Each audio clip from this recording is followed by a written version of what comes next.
नमस्कार, मी उर्वी सावंत पंगत तुमच्या तुमच्या सगळ्यांचं खूप खूप स्वागत करत आहे। दिवाळीच्या फराळामधला सर्वांचाच आवडता लाडका असा हा बेसनाचा लाडू, हो बेसनाचाच लाडू। ह्या बेसनाच्या लाडवाची मी रेसिपी शेअर करणार आहे। बिलकुल टाळायला चिटकत नाही, अगदी दाणेदार तयार होतो। तर चला सुरुवात करूया फटाफट बेसनाच्या लाडवाची।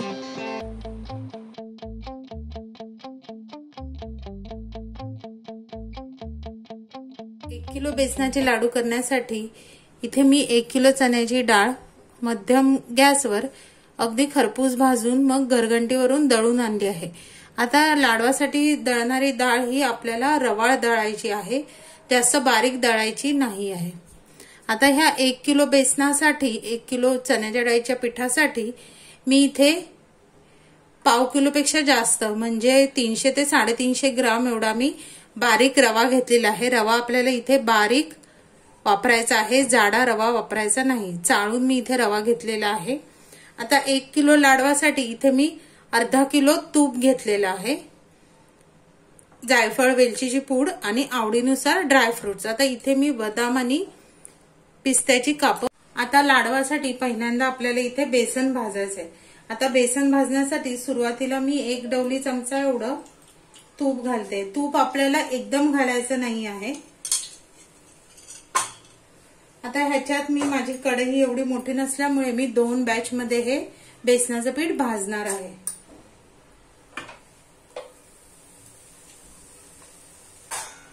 आता बेसन भाजण्यासाठी इथे आपल्याला जाड तळाचीच कढई वापरायची आहे, म्हणजे बेसन कसं खाली लागणार नाही। आणि अगदी मंद गॅसवर आपल्याला बेसन खरपूस भाजून घ्यायचं आहे।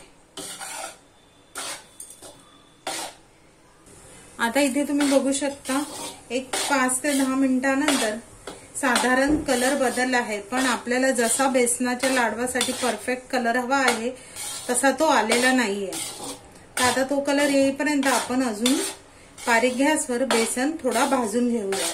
आता ह्याच्यात मी सुरुवातीला जो 1 डवली चमचा घातलेलं तूप होतं त्या तुपातच मी बेसन भाजून घेते आहे। ह्यात पुन्हा तूप आपल्याला ऍड नाही करायचंय। आता इथे बघा मला बरोबर 25 मिनिटं झाली आहे। 25 मिनिटांनी आपल्या बेसनाचा कलर किती मस्त बदलला आहे। आता तुम्हाला जर बघायचंय बेसन आपला भाजलाय की नाही, तर हे न भाजलेलं पीठ आणि हे भाजलेलं पीठ ह्यात बघा किती फरक आहे।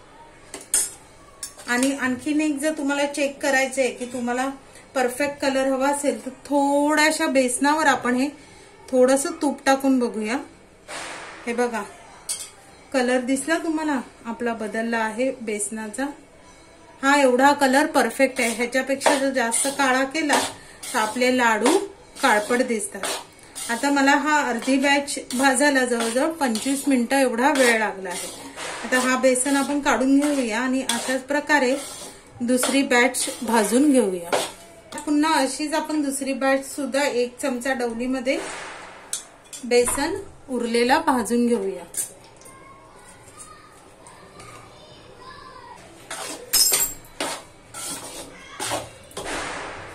आता इथे तुम्ही बघू शकता 25 मिनिटांनंतर ही दुसरी बॅच पण भाजून झाली आहे।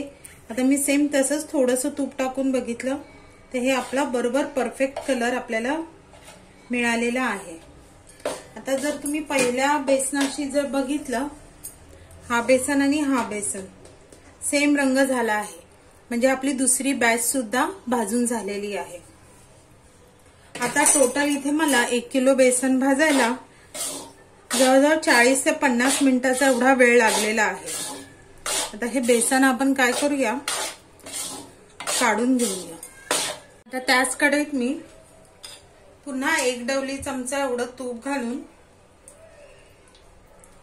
आपण जो बारीक रवा घेतलेला ना तो भाजून घेऊया। तो बदलेपर्यंत आपल्याला रवा मंद गॅसवर भाजून घ्यायचा आहे। आता आपला रवा सुद्धा खरपूस भाजून झाला आहे। आता आपण ते भाजलेल्या बेसनामध्ये हा रवा ऍड करूया आणि दोन्ही मिश्रण थंड झाल्याशिवाय आपण त्याच्यात पिठी साखर मिसळायची नाहीये। आता हे रवा ह्याच्यात मी मिक्स केला आहे आणि आता हे दोन्ही मिश्रण व्यवस्थित मिक्स करून आपल्याला पूर्ण थंड करून घ्यायचं आहे। ही मिक्सर मध्येच आपली जी साखर असते ना ती अर्धा किलो घेतली आहे आणि ती त्याची बारीक पावडर करून घ्यायची आहे।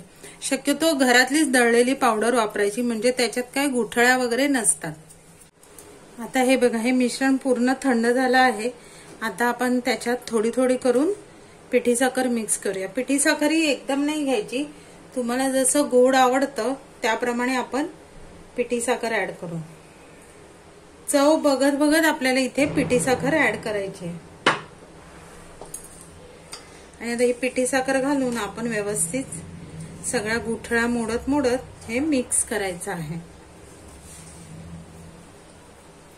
अशा पद्धतीने जर तुम्ही बेसनाचे लाडू कराल ना तर तुमचे लाडू कधीच फसणार नाही। ह्यात काय होतं की आपण तुपाचा अंदाज घेत घेत लाडू बांधायला होतं आणि तूप कमी जास्त होण्याचं टेन्शनही नसतं। अगदी परफेक्ट बेसनाचे लाडू ह्यातून तयार होतात। आता दोन हातांच्या मध्ये पीठ घेऊन आपल्याला ह्या सगळ्या गुठळ्या मोडायच्या आहेत। आता ह्या स्टेजला तुम्ही थोडंसं हे टेस्ट करून बघायचं। जर तुम्हाला कमी गोड वाटलं तर पुन्हा त्याच्यात थोडी पिठी साखर ऍड करायची। थोडी साखर कमी वाटते म्हणून मी पुन्हा थोडी पिठी साखर ऍड केली आहे।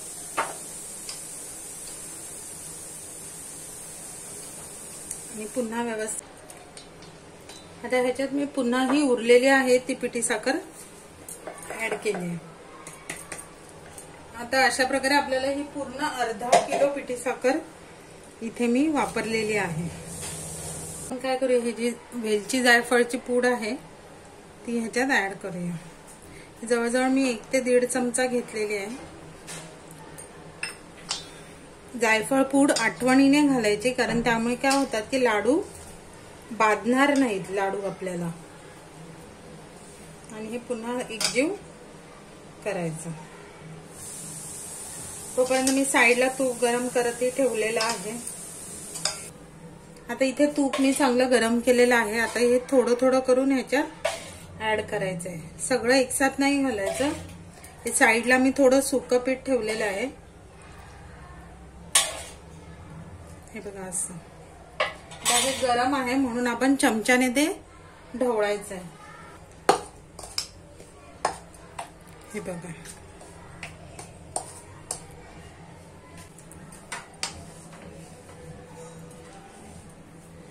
अशा पद्धतीने लाडू केले ना की आपल्याला तुपाचा अंदाजही अगदी आपला बरोबर येतो, कुठेही फसायला होत नाही लाडू करताना। आता तुम्हाला वाटलं इथे थोडं तूप कमी आहे तर तुम्ही पुन्हा त्याच्यात ऍड करू शकता। तुम्हाला वाटलं तूप जास्त आहे तर पुन्हा हे जे सुकं पीठ आपण ठेवलं आहे ते पुन्हा ह्याच्यात मिक्स करू शकता। चांगलं थोडा भाग मळून घ्यायचा, म्हणजे हे बघा असे तुम्हाला हवे त्या आकाराचे छोटे मोठे कसे लाडू तुम्ही बांधू शकता। दोन हातांनी लाडू केले ना की अगदी पटपट होतात। साधारण शेप आला की एक लाडू असाच ठेवायचा खाली आणि एका लाडूला चांगला गोल असा आकार द्यायचा। बदाम पिस्तावर लावू शकता। आता हे थोडे ओलसर आहेत पण सुकल्यावर ते मस्त घट्ट होणार आहे की नाही। सुंदर बेसनाचा लाडू। त्याच प्रकारे हे सगळे लाडू आपण करून घेऊया। तर अशा प्रकारे हे मी सगळे बेसनाचे लाडू तयार करून घेतले आहेत। आता हे काय करायचे, रात्रभर आपल्याला असेच पंख्याखाली सुकवायला ठेवायचे आहेत आणि हे पूर्ण सुकले की सकाळी हवाबंद डब्यात भरून ठेवायचे। तर तुम्हाला माझी ही बेसनाच्या लाडवाची रेसिपी आवडली तर रेसिपीला नक्की लाईक करा, शेअर करा। चॅनलवर नवीन असेल तर चॅनलला सबस्क्राईब करा आणि हा नवीन व्हिडिओच्या नोटिफिकेशनसाठी बेल आयकॉनला प्रेस करायला विसरू नका। तोपर्यंत मस्त मस्त राहा।